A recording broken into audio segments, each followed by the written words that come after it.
Bonjour tout le monde et merci beaucoup, merci infiniment Madame Lucien et pour l'opportunité d'animer ce matin et cette séance de formation et autour de la planification de projet.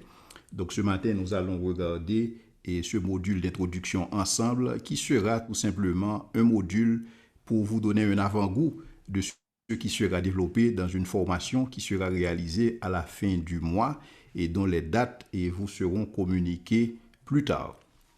Très bien. Pour Donc, m'introduire, je oui, te permets de partager ton écran. excellent. Parfait.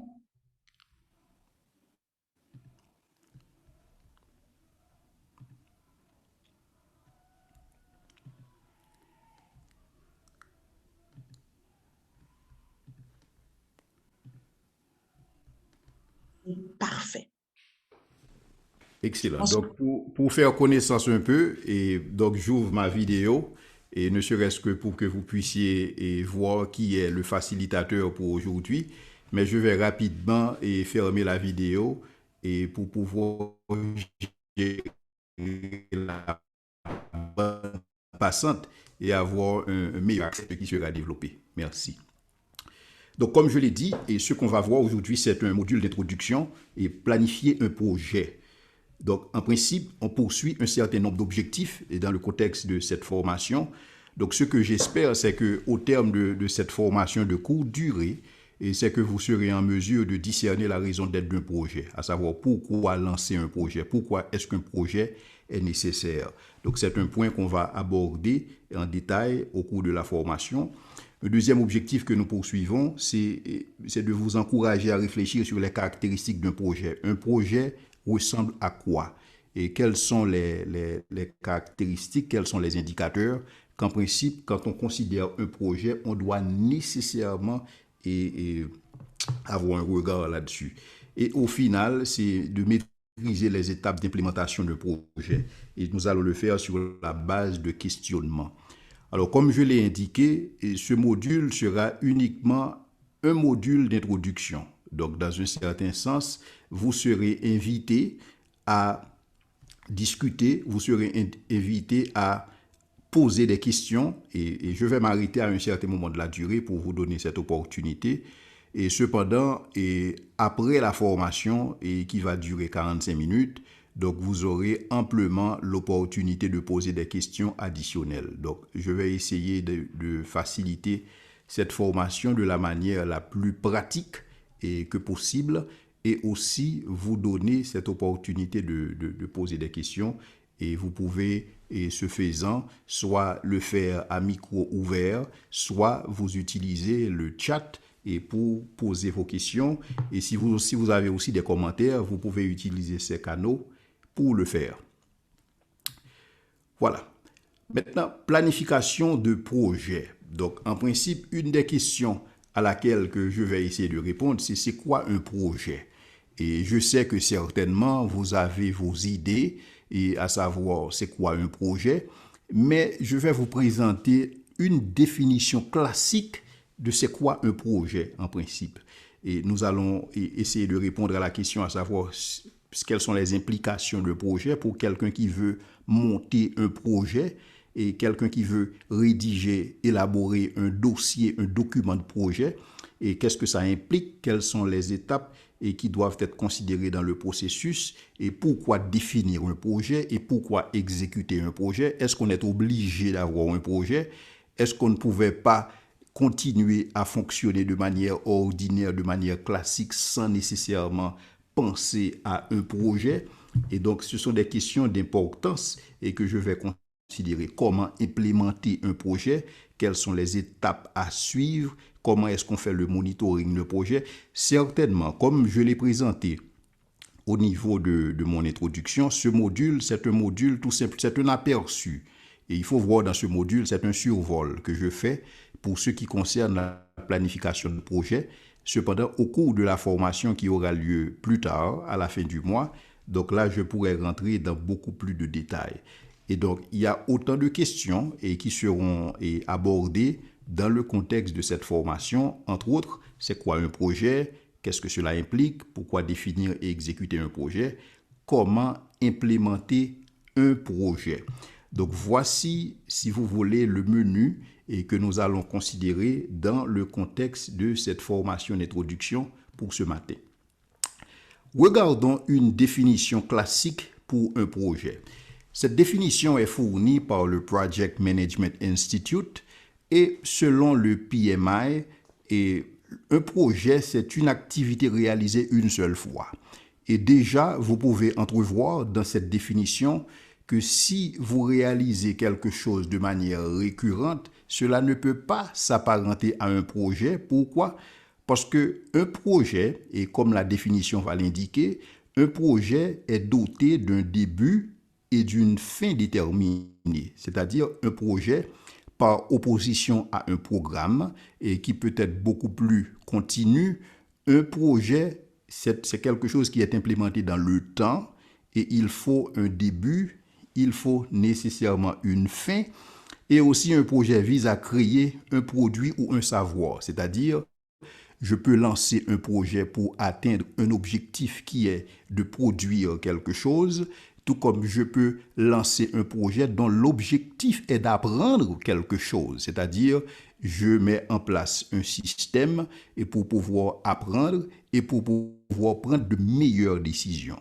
Donc un projet ne vise pas nécessairement à réaliser quelque chose de concret, un projet vise aussi à apprendre. Et souvent, peut-être que vous avez déjà entendu ce concept de projet pilote.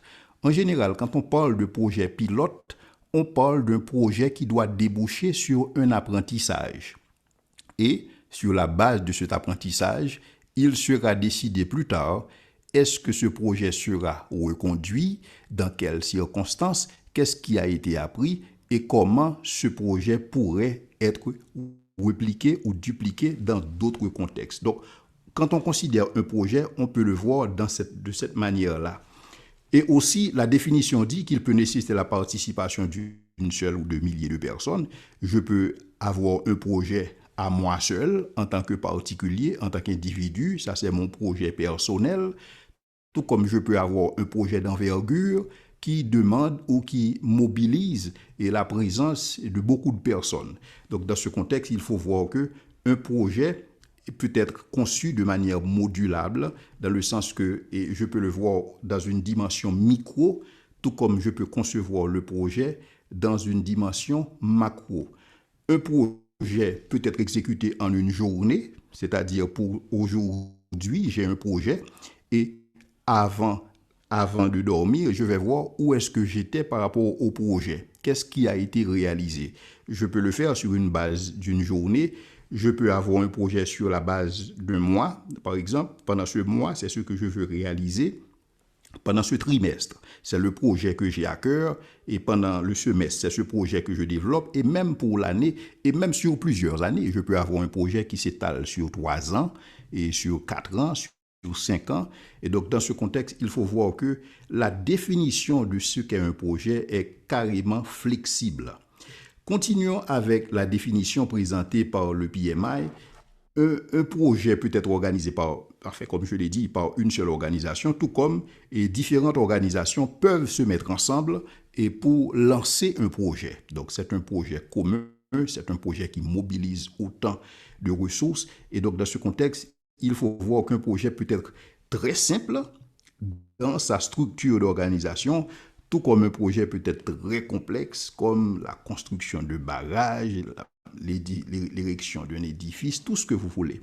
Donc, un projet, dans ce contexte, peut être défini de cette manière, et je pense que la définition qui nous est fournie par le PMI, le Project Management Institute, c'est une définition carrément englobante et qui tient en compte les différents aspects d'un projet.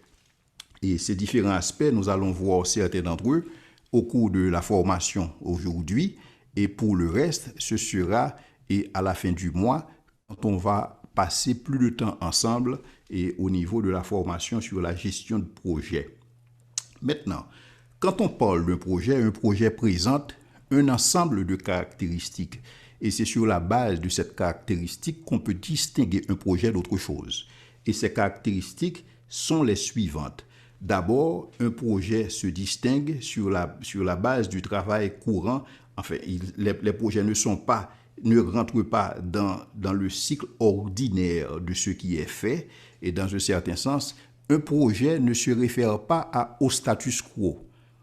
Quand je décide de lancer un projet, je le fais parce que je veux changer quelque chose. N'oubliez pas, au début j'ai dit, quand vous faites un projet, c'est soit pour créer un produit ou pour déboucher sur un savoir, pour apprendre quelque chose. Donc dans un certain sens, le projet vise à changer quelque chose. Et donc le projet ne s'apparente pas au cours normal des opérations.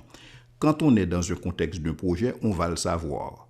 Une fois qu'on ne se retrouve pas dans l'ordinaire, dans le train-train du quotidien, maintenant on va se dire que nous avons un projet. Et n'oubliez pas, un projet a une date de début et aussi une date et pour compléter le projet. Donc c'est ça, c'est ce qu'on appelle le cadre temporel du projet. Et c'est cette caractéristique-là qui distingue un projet et d'un programme, par exemple. Je peux avoir un programme indéfiniment. Je peux avoir un programme à durée indéterminée, par exemple. Et je ne suis pas obligé de mettre une date de début et une date de fin sur un programme. Donc, un programme, par exemple, une organisation peut avoir un programme d'éducation et ce programme n'a aucune durée de vie. Donc, aussi longtemps que le financement est disponible, l'organisation va continuer à faire de l'éducation. C'est la même chose pour une organisation qui est dans la santé, c'est la même chose pour une organisation qui est dans le développement, une organisation qui se retrouve à faire beaucoup d'activités. Une fois qu'une date est fixée, une fois qu'une durée est déterminée, là, nous ne sommes plus dans le contexte d'un programme, nous sommes dans le contexte d'un projet. Nous avons affaire à un projet.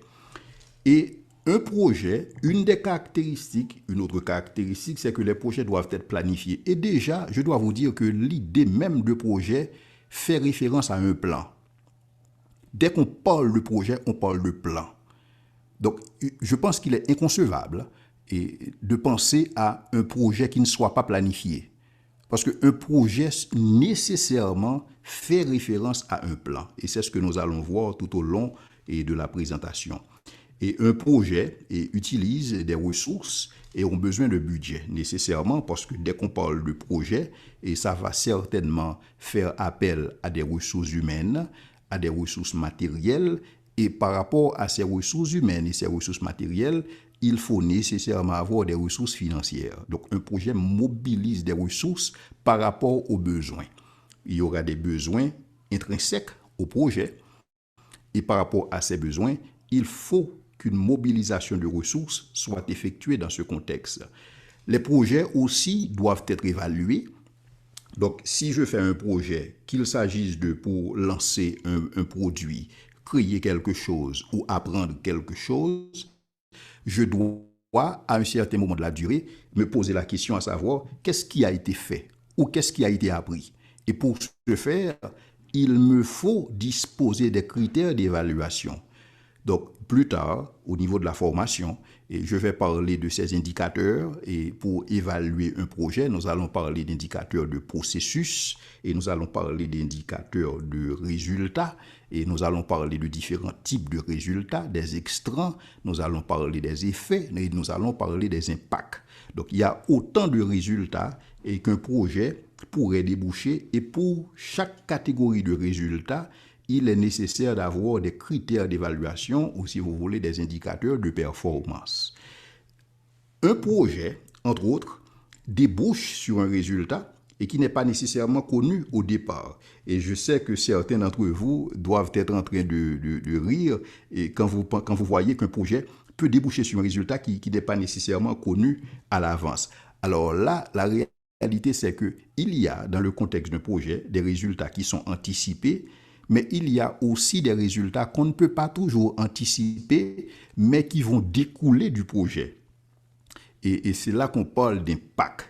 Et c'est un concept qui est lourd de signification et que nous allons étudier beaucoup plus en détail au niveau des formations qui vont suivre.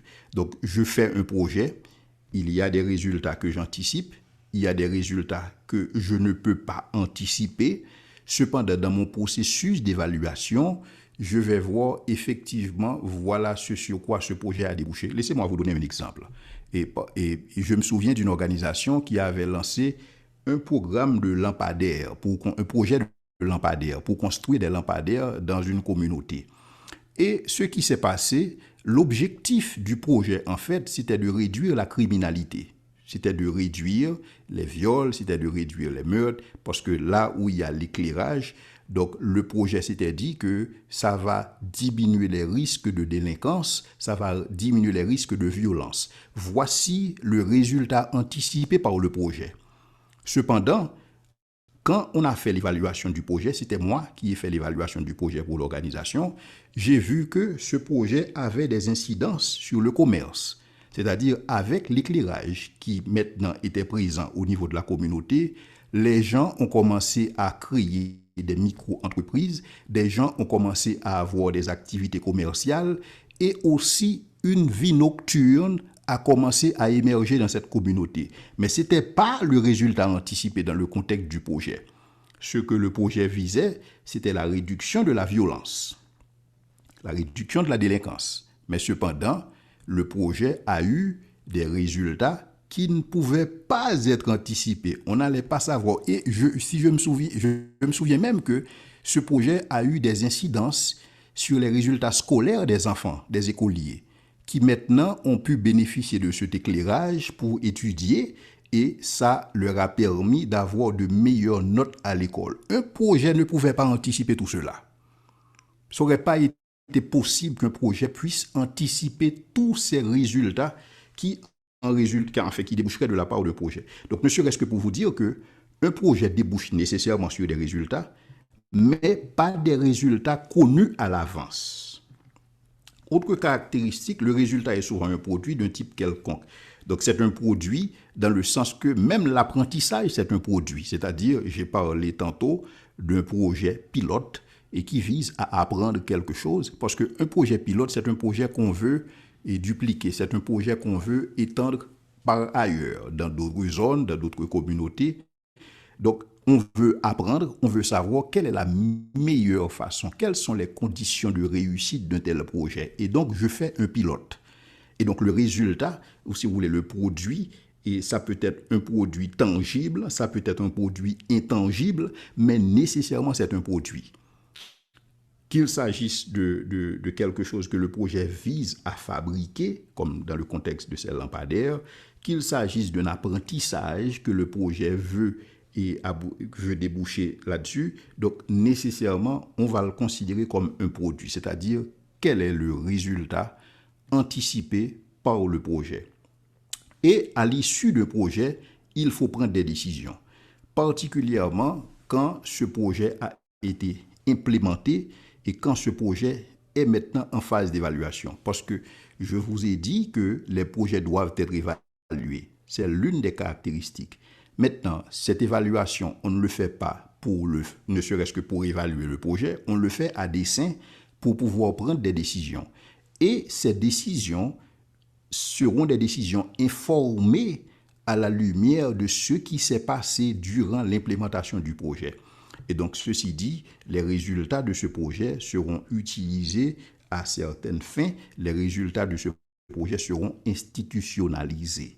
Mais en principe, quand on fait un projet, il est nécessaire de s'arrêter à un certain moment de la durée, par moment, et pour voir où est-ce que l'on est par rapport à ce qui a été planifié. Et donc ça, c'est extrêmement important dans le contexte d'un projet. Et il va sans dire qu'un projet implique des gens. Un projet implique des ressources humaines. Et quand on parle d'un projet, et un projet, ce n'est pas quelque chose qui va se faire et tout seul, et de lui-même. Et un projet implique des gens. Certainement, certains d'entre vous sont en train de penser au concept d'intelligence artificielle, et si des robots décideraient de faire un projet. Bon, un robot ne peut pas prendre une décision de par lui-même sans être assujetti à un programme. Donc nécessairement, le facteur humain, ce n'est pas un facteur qu'on peut négliger dans le contexte d'un projet. Et donc, autant de caractéristiques que nous avons pour ce qu'il s'agit d'un projet. Et maintenant, j'aurais bien aimé engager une petite discussion avec vous. Et n'oubliez pas, vous pouvez utiliser le micro, vous pouvez ouvrir votre micro ou vous pouvez utiliser le chat pour faire des commentaires. Mais je voudrais à ce moment vous entendre parce que nous allons réfléchir sur les projets où vous avez été impliqué. Certainement, vous avez participé à des projets où vous avez implémenté des projets personnellement. Donc là, j'aurais aimé avoir votre feedback sur les caractéristiques que vous avez vues au niveau de ces projets. Quels sont les éléments qui étaient couronnés de succès et qu'est-ce qui a marché, qu'est-ce qui n'a pas marché et quels ont été les résultats et quel est l'impact du projet. Et là, j'aurais bien aimé vous entendre. Et pour ceux qui ont eu l'opportunité, soit d'être un porteur de projet, soit que vous ayez participé dans le lancement ou l'exécution d'un projet. Maintenant, je vous cède la parole. Et j'aurais bien aimé écouter quelques commentaires. Comme je l'ai dit, vous avez l'opportunité d'ouvrir votre micro et pour produire un commentaire, pour faire une question, pour partager vos réflexions avec nous à partir du guide de discussion qui est fourni. Et vous pouvez le faire à micro ouvert ou à partir du chat.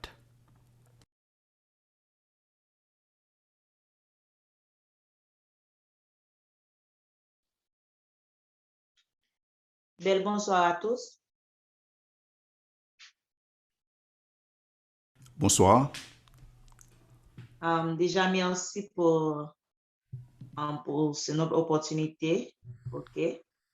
Moi, ce que j'ai à dire, c'est que dans le cadre d'implantation de projet, et mon souci, c'est que, alors, bon, j'aimerais apprendre de votre expertise also, parce qu'il y a certains projets qui peuvent marcher dans un endroit et ce même projet ne peut pas marcher à un autre endroit. Par exemple, dans le cadre de l'implantation de projet, on peut dire que, par exemple, on va implanter un projet dans des zones marginales. Selon l'attente de cet endroit, oui, ça peut marcher. Mais ce même projet-là, vous allez l'implanter, par exemple, dans un area semi-élastique, ça ne marche pas.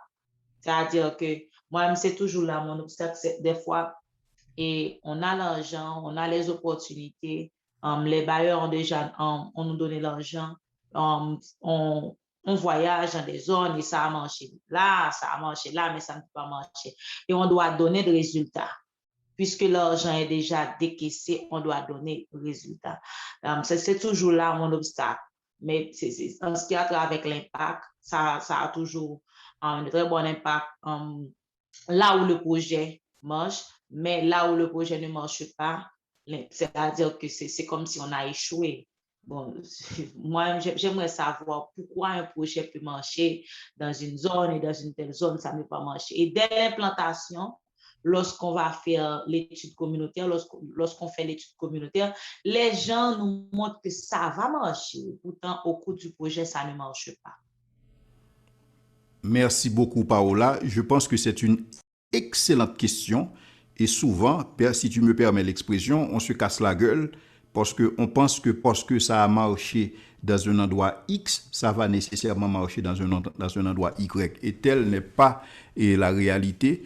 Et je pense que c'est pourquoi il est nécessaire, avant d'implémenter un projet, déjà dans le design ou dans la conception, il faut étudier le milieu. Il faut étudier le contexte et il faut prendre du temps pour cerner le contexte, pour savoir quelles sont les conditions qui doivent être réunies pour que ce projet puisse avoir un succès.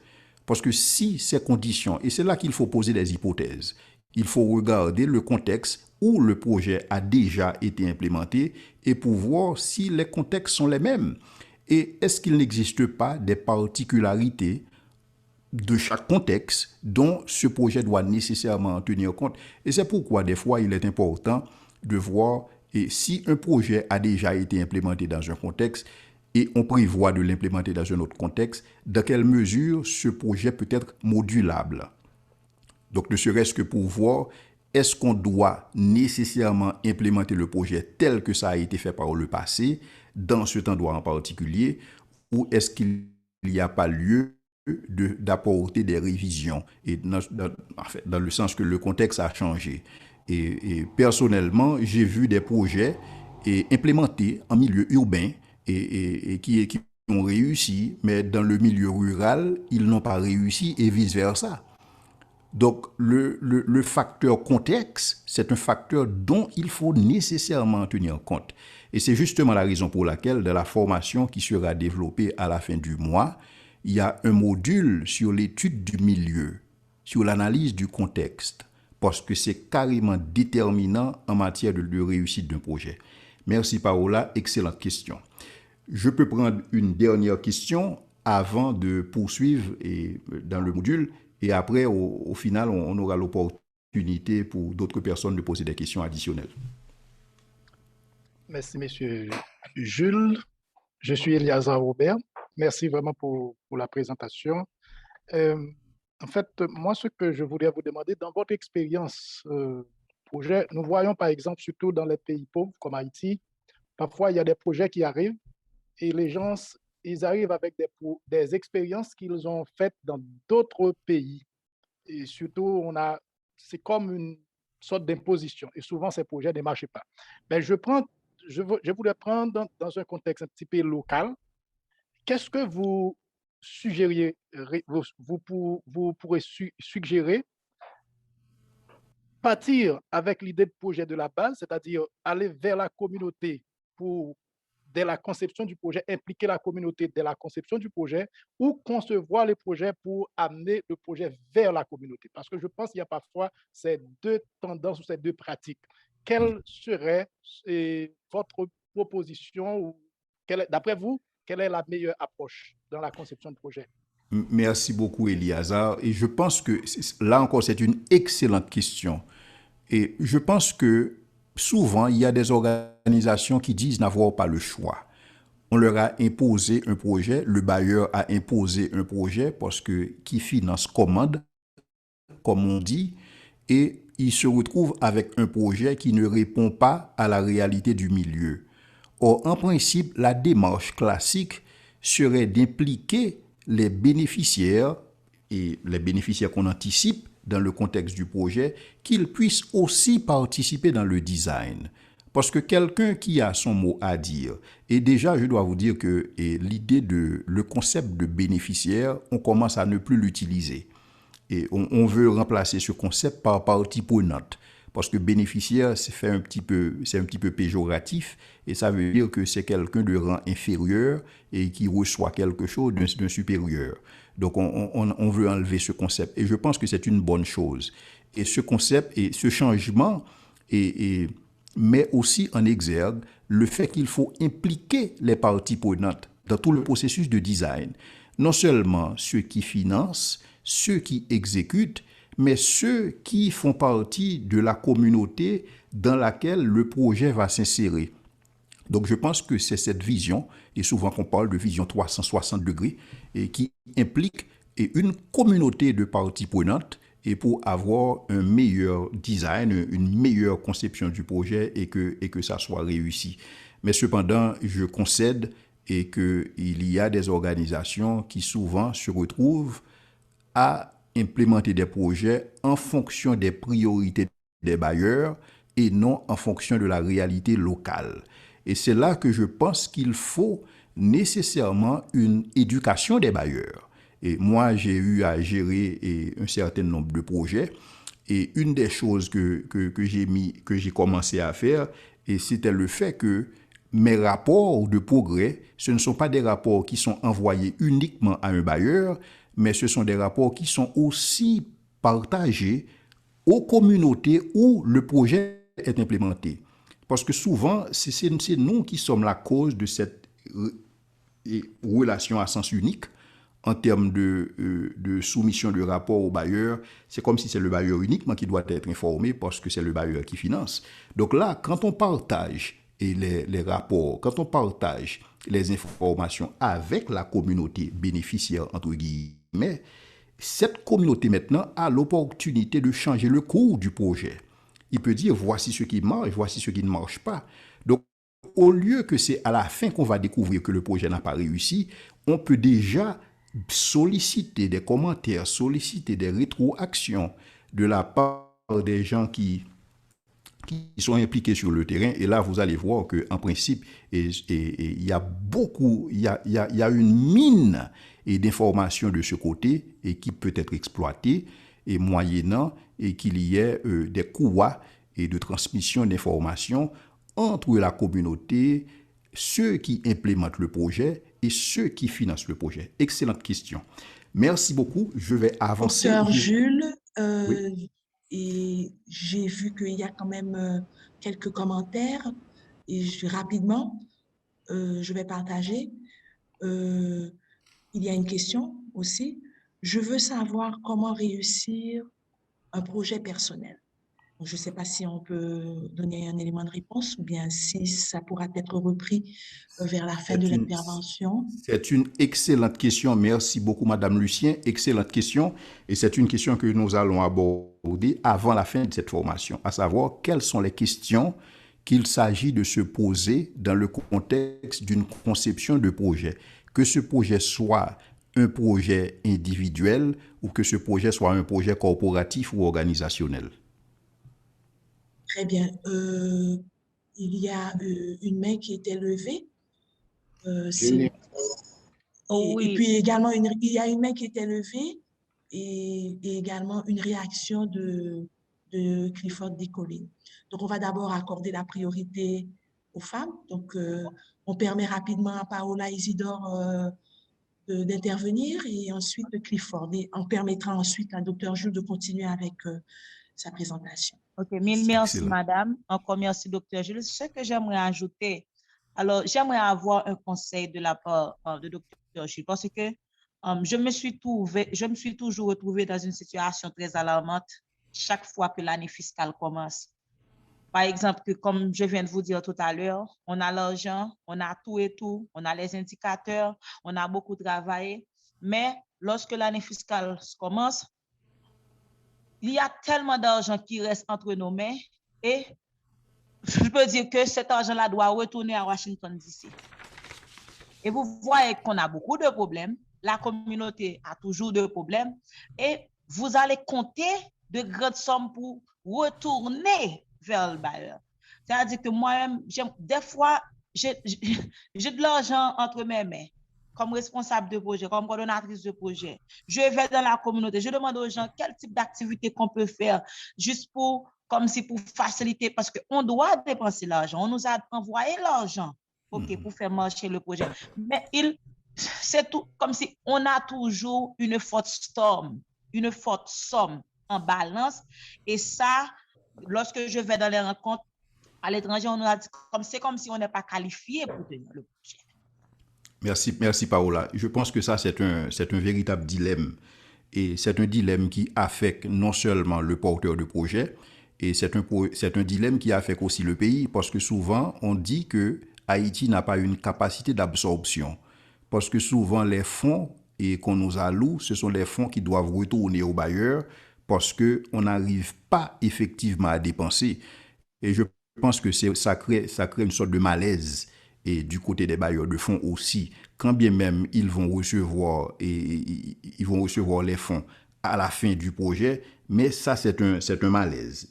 Et donc dans ce contexte, je pense qu'il est important, et c'est ce que moi je conseille souvent, de faire un suivi budgétaire très précis, très pointu, et pour qu'on puisse anticiper comment est-ce qu'on dépense, et pour respecter ce que les bailleurs de fonds appellent le burn rate, et pour vous assurer que vous êtes dans le burn rate et que vous avez effectivement la capacité de dépenser. Maintenant, si c'est à la fin de l'année que vous allez évaluer où est-ce que vous en êtes par rapport à ce qui a été budgétisé et ce qui est dépensé, certainement vous allez avoir des problèmes. Donc, il faut établir des checkpoints au niveau de votre suivi budgétaire pour savoir où est-ce que vous en êtes. Et s'il y a des actions qui doivent être faites, s'il y a des corrections qui doivent être faites au niveau du projet, s'il y a d'autres activités complémentaires ou parallèles qui doivent être implémentées dans ce contexte pour que vous soyez dans le burn rate, donc je pense qu'il faut le faire. Mais ce que je ne recommande pas souvent à des organisations qui se retrouvent dans cette situation Et pour ne pas avoir à retourner l'argent non dépensé, elles font du n'importe quoi. Et je pense que là, c'est pas prudent, c'est pas éthique, c'est pas sage. Et il faudrait mettre en place des mécanismes de suivi budgétaire pour qu'on ne soit pas obligé à dépenser, ne serait-ce que pour dépenser, pour n'avoir pas à retourner l'argent. Donc, un suivi budgétaire et une communication étroite avec ceux qui sont sur le terrain, ceux qui implémentent, et pour pouvoir anticiper de nouvelles activités qui pourraient avoir lieu. Et donc, je pense que ça pourrait réduire, ou si vous voulez, ça pourrait mitiger ce risque et quand il s'agit de ne pas avoir la capacité de dépenser l'argent qui a été budgétisé pour le projet. Excellente question. Merci. Thank you so much. Merci. Clifford Descollines avait une réaction et après ça, nous allons permettre à Dr Jules d'avancer. Oui, bonjour. Bonjour. Je voudrais tout d'abord remercier le facilitateur pour l'intervention. Maintenant, moi-même, j'ai une remarque, c'est concernant les caractéristiques. Dans le cadre des caractéristiques, vous avez dit qu'un programme, n'est-ce pas, ne peut pas avoir de durée. Mais nous savons, lorsqu'on est dans le domaine de gestion de projet, un programme est un ensemble de projets. Mais maintenant, si chaque projet a une durée, pourquoi ne pas pouvoir déterminer une durée pour le programme? Ensuite, je veux continuer. Oui, tout à fait. D'accord, merci. Et tout à l'heure, vous avez pris un exemple, le projet d'éclairage. C'est pour argumenter le point disant qu'un projet peut ne pas déboucher sur un résultat qui n'est pas nécessairement connu d'avance. Et à partir de l'exemple pris pour, n'est-ce pas, illustrer cette assertion, pour moi, il y a un problème au niveau de l'exemple. Lorsqu'on est dans le domaine du projet, à partir de la phase préfactibilité, on a des analyses des besoins à faire. Parce que si, normalement, j'implémente un projet, c'est parce que j'ai un besoin à satisfaire. Donc, je pense que le besoin peut trouver satisfaction, mais par extension, je trouve, n'est-ce pas, d'autres solutions. Par exemple, pour l'éclairage, si le besoin, c'était, n'est-ce pas, d'enrayer la question de l'insécurité, j'ai pu trouver, n'est-ce pas, la solution à partir de l'éclairage. Mais par extension, j'ai pu trouver qu'il y a des activités économiques, il peut y avoir d'autres choses, mais c'est par extension. Ce n'est pas que nécessairement parce que si je pars d'un besoin, je dois nécessairement trouver satisfaction au projet. Mais maintenant, je vais vous donner à partir d'expérience une illustration pour dire que nécessairement le résultat que je compte avoir, je peux ne pas le trouver. Il y avait un établissement scolaire qui avait besoin de jeter un passage rapide parce que lorsque les élèves vont en récréation, il y avait un gazon vert, les élèves passent à travers le gazon. Mais on a voulu jeter un passage pour faciliter l'accès à la cour lors des récréations. On a fait appel à un spécialiste en analyse des besoins. Eh bien, après l'analyse, on a décidé, à partir du constat, parce que là où il y a le gazon, il y a une partie, lorsque les enfants passent, là où les enfants passent, le gazon n'est pas de même niveau par rapport à la configuration totale, eh bien, on a décidé de jeter le passage par ici en béton. Est-ce que vous savez, après le résultat du projet, les enfants ne passent pas sur le béton, les enfants continuent à passer sur le gazon. Donc, c'était un besoin exprimé, c'était sur le gazon que les enfants avaient besoin de passer. Donc, c'était juste pour, n'est-ce pas, éclaircir ou du moins apporter un brin de réponse au constat que moi-même j'ai fait la réaction. Merci. Merci beaucoup pour les commentaires. Ce sont des commentaires très judicieux. Hein? Merci. Et je pense que pour la première question, à savoir pourquoi un programme ne devrait pas avoir de durée déterminée dans la mesure où un programme peut être pensé comme un ensemble de projets. Alors, dans la littérature, on veut qu'un programme, et c'est quelque chose qui se passe dans le cours normal des opérations réalisées par une institution. C'est-à-dire une institution dont la mission est de travailler dans la santé va continuer à implémenter des programmes en rapport à la santé. Mais ça ne veut pas nécessairement dire que cette institution ne va pas implémenter des projets.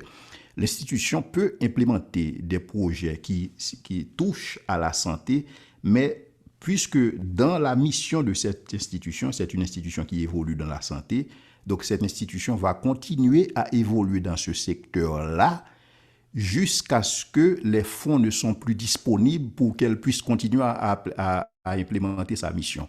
Donc dans ce contexte, on veut que ce que l'institution réalise, c'est un programme et par opposition à un projet qui lui-même a une durée de vie.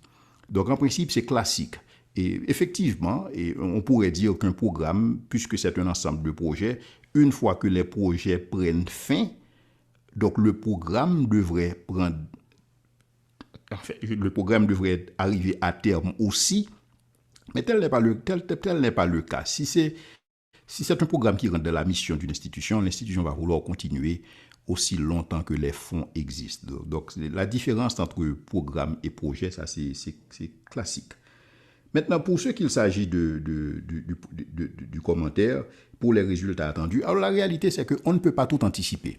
Il y a des résultats, effectivement, qu'on peut anticiper, qu'on doit anticiper dans l'étude de faisabilité et préfaisabilité même, au niveau du design de projet. Il y a des choses qu'on doit anticiper, mais on va souvent se retrouver, en fait, quand je dis souvent c'est... on pourrait, enfin, laissez-moi mettre au conditionnel, on pourrait se retrouver dans une situation des fois, quand on fait l'évaluation, et moi, j'ai conduit l'évaluation d'un certain nombre de projets, et j'ai pu découvrir des résultats qui n'étaient pas prévus dans la conception du projet. Et ce sont des organisations, je dois vous dire, qui ont pris du temps au niveau de la conception, au niveau du design. Mais la réalité, c'est qu'on ne peut pas toujours tout anticiper. Donc, il y aura des résultats non attendus, on va dire des spillovers, et des choses qui découlent et de certains résultats et qu'on ne pourrait pas nécessairement anticiper. Mais l'idéal serait en principe de pouvoir anticiper l'ensemble des résultats du projet. Et je suis d'accord avec toi qu'on peut se retrouver dans une situation où le résultat anticipé n'est pas le résultat obtenu. Et je pense que l'exemple qui a été fourni dans le contexte de ces écoliers est bien indiqué. Merci. Bon, je vais poursuivre et je sais qu'il me reste, et Madame Lucien, il me reste 10 minutes, n'est-ce pas? Normalement, ça aurait été 10 minutes, mais je pense que nous pouvons ajouter encore une quinzaine de minutes.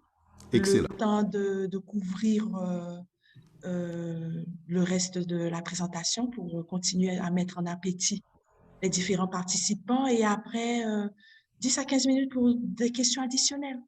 Excellent. Je pense qu'on peut le faire comme ça. Merci. Merci.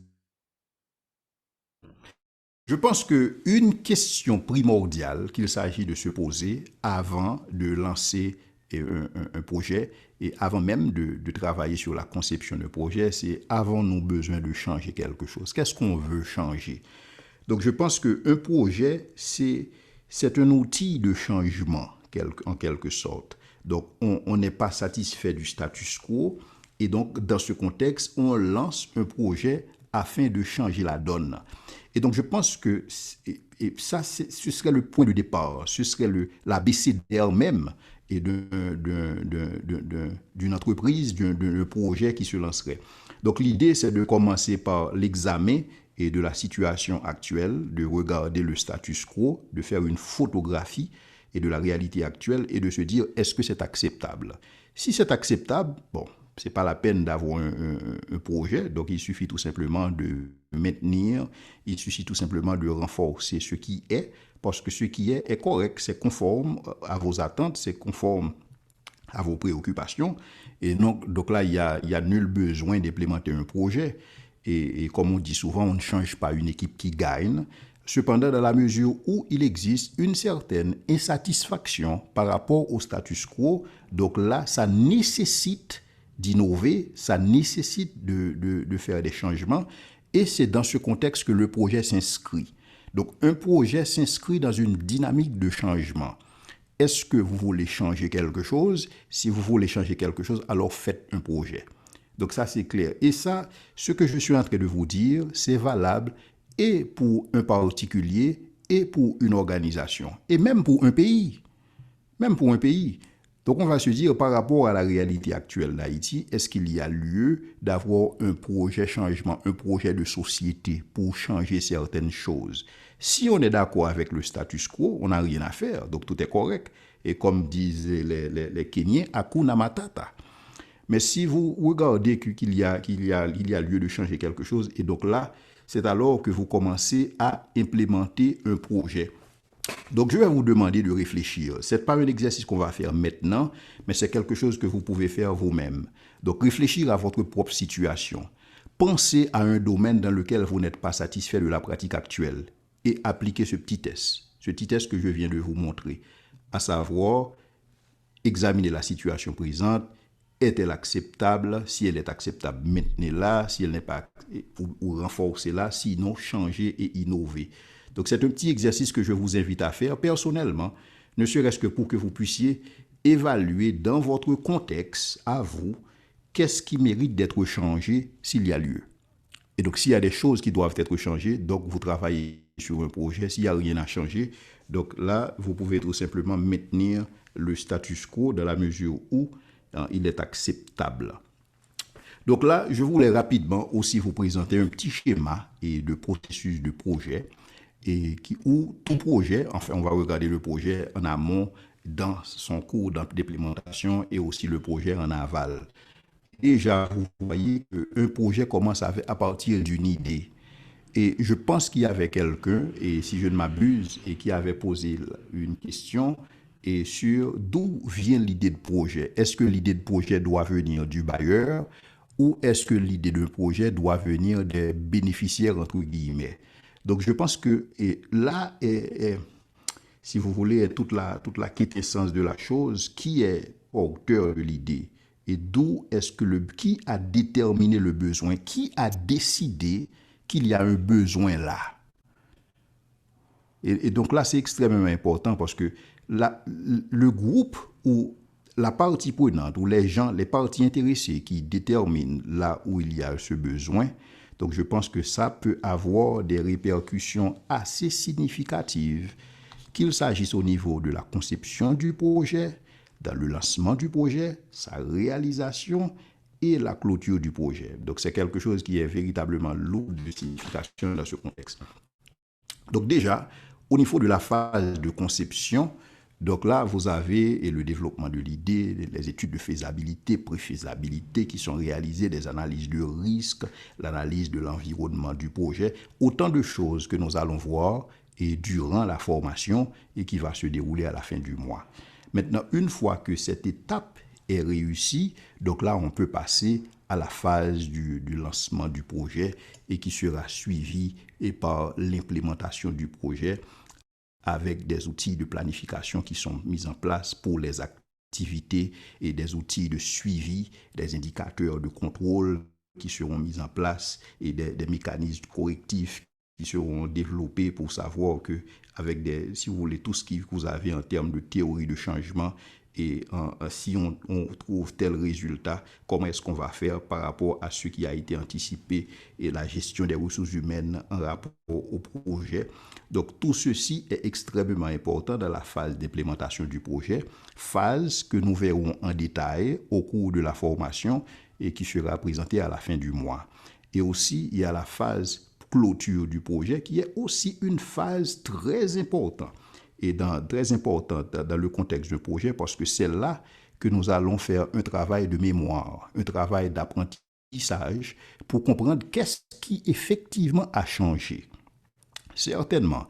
Et on peut voir dans le contexte d'un projet à partir du plan de suivi et d'évaluation qui est mis en place, et déjà avec le plan de monitoring, et on peut suivre ce qui se passe avec le projet, mais même après le projet, disons on va dire 3 à 5 ans après l'implémentation du projet, on peut toujours faire une étude d'impact pour voir effectivement dans quelle mesure ce projet a pu avoir un certain impact et par rapport à ce qui a été anticipé, par rapport à ce qui était prévu. Et c'est là, la notion d'apprentissage prend toute son importance parce que c'est là que vous allez voir si vous devriez implémenter ce même projet à l'avenir, quelles sont les préoccupations que vous devriez avoir maintenant sur la base de ce qui a été appris. Et donc, ces leçons apprises, c'est carrément déterminant en matière de réussite d'un projet.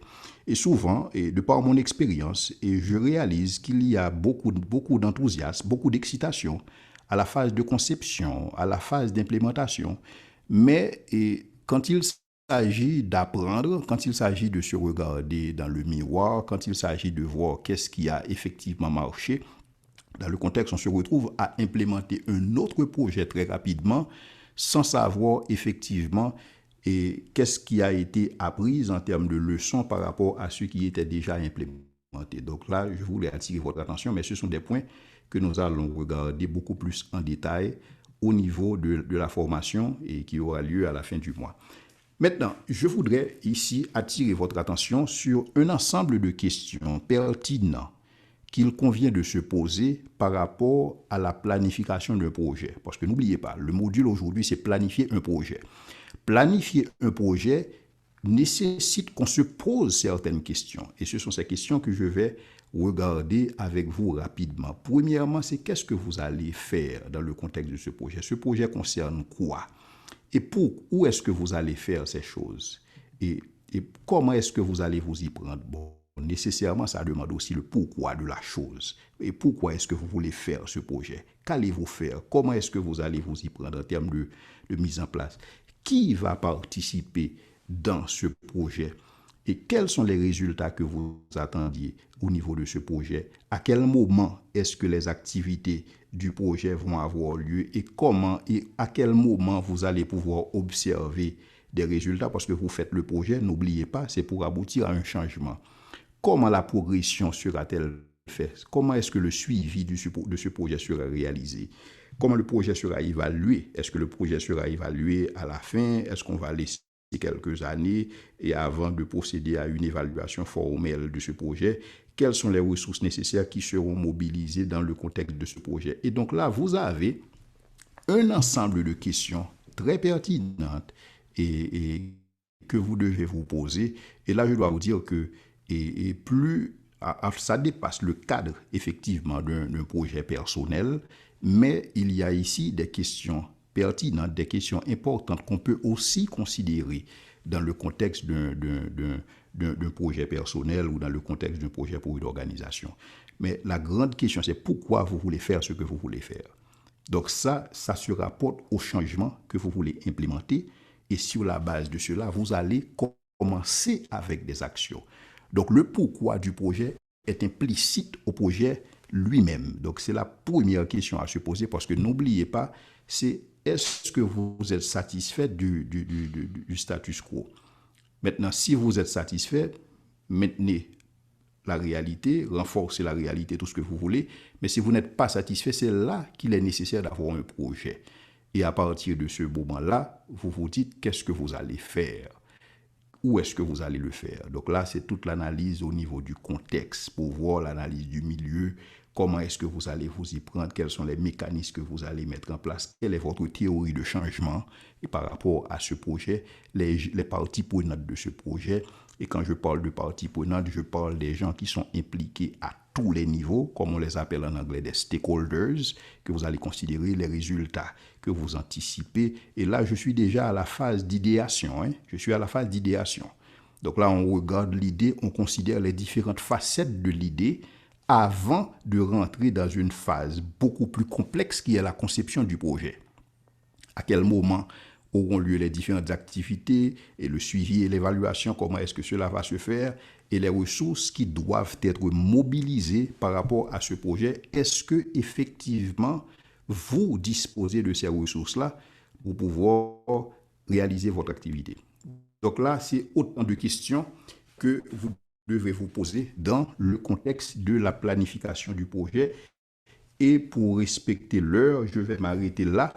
Et je vous laisse le soin et l'opportunité de produire des commentaires additionnels et des questions et qui seront adressées beaucoup plus en détail, et brièvement maintenant, mais beaucoup plus en détail au niveau de la formation, beaucoup plus formelle qu'on aura à la fin du mois, dont les dates vous seront communiquées par Madame Lucien. Merci.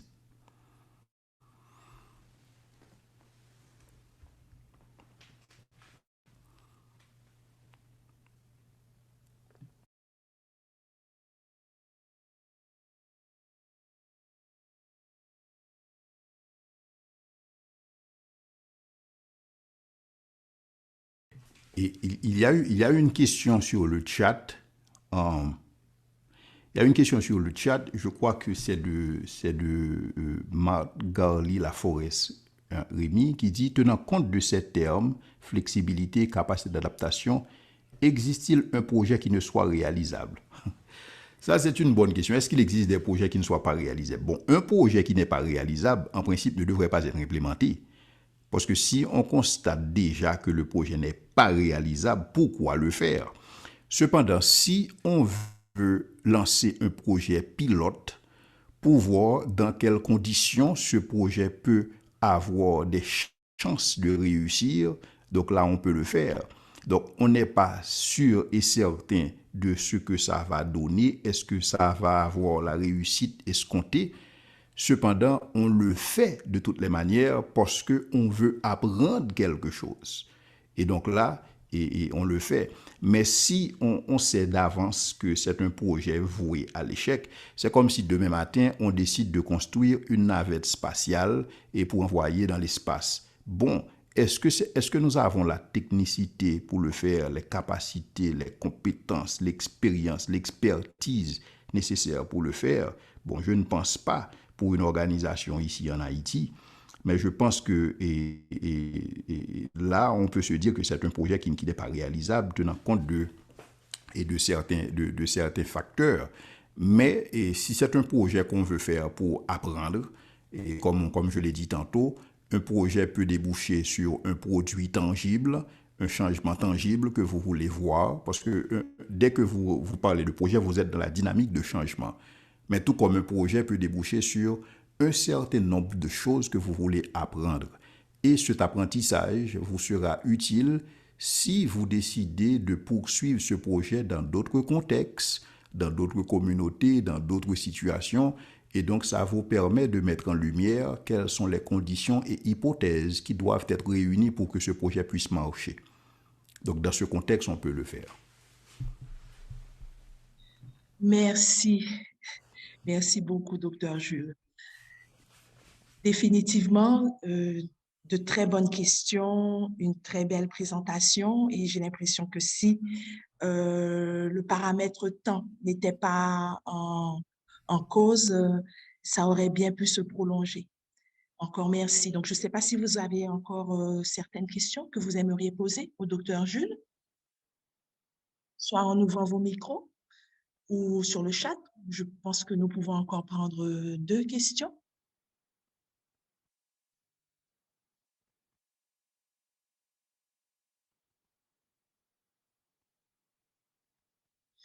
Sur le chat, je vois une intervention de Michel. Par rapport aux différentes interventions des participants de cette formation et au début de votre présentation, vous avez dit que le projet est réalisé une seule fois. J'ai un début et une fin. Est-ce que le terme projet dont vous vous présentez diffère du terme entrepreneuriat? Docteur Jules?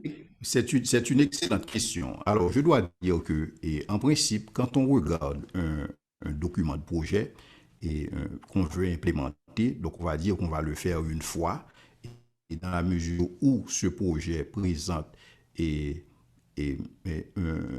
une certaine durée, et un début et une fin. Donc, dans ce contexte, une fois que le projet a pris fin, c'est fini. Donc, on l'a fait une fois. Donc, on peut refaire le projet, on peut l'implémenter à nouveau, on peut étendre la durée d'exécution du projet. C'est autant de choses qu'on peut faire. Mais je pense que quand on parle d'entrepreneuriat, par exemple, quand on dit qu'on a un projet d'entreprise, je pense que le concept projet dans ce contexte est différent du terme classique et tel que je l'ai présenté au niveau du PMI, le Project Management Institute. c'est comme un projet d'entreprise. Vous dites que vous allez lancer un projet. Maintenant, une fois que le projet est lancé, vous n'allez pas dire que vous fermez le projet, par exemple, c'est un projet d'entreprise. Donc, une entreprise est appelée à perdurer dans le temps, et cependant, vous pouvez aussi l'appeler un projet dans le sens que la démarche qui sera enclenchée pour lancer cette entreprise suit en quelque sorte la démarche d'un projet.